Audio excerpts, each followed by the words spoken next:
Diadromous fish are those that spend part of their lives in freshwater and part at sea. There are many diadromous fish in Downeast Maine's rivers, including alewives, bluebacks, American eel, shad, smelt, salmon, sturgeon, sea lamprey, brook trout, tomcod, and striped bass. These species represent important ecological links between freshwater and marine ecosystems and have traditionally supported commercial, recreational, and personal use fisheries in Downeast Maine. These fish, and the fisheries they support, have been negatively impacted by habitat loss due to the construction of dams and other obstructions in Maine's rivers. Much work is being done to restore and improve the habitat available to these ecologically and culturally important species. Those who harvest these fish commercially, recreationally, or for personal use are among the strongest advocates for river restoration in Downeast Maine. You know, I think the biggest threat is the loss of habitat. An eel is a very resilient creature, and despite the fact that the eels have lost so much habitat, they continue to thrive. But if we were mindful of opening up habitat, working with hydroelectrical companies to shut their turbines down or make a pathway for an exiting eel to make it back to the ocean,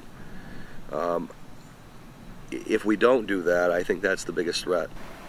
Maine has opened up thousands of acres of watershed to the eels again by taking out the Penobscot dams.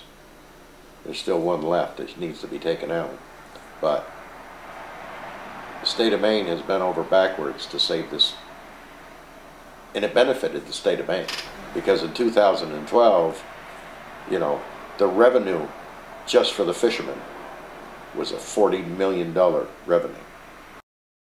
You know, if you close off an artery or a vein and complain about blood flow, it's like our rivers. When you block off those rivers, it's going to impact everything. I look at the salt water and fresh water as one body of water. You know, to me, it's just one body of water that needs that connection. And the different species of fish keep that going. It's all connected. It's all interconnected. If you have a system that's sick, you need to cure it, fix the ailment, if you will. And when you've got a system that's missing so many things, we talked about the salmon. I talked about the salmon and the different birds that had disappeared, and the cod missing from the mouth of the river. So the restoration of a species like the alewife actually works toward helping the restoration of other species. This is very important. It's critical. If we're really serious about restoring this river system, it has to start with that advantage. What is our culture all about? It's about access to the resources to be able to survive.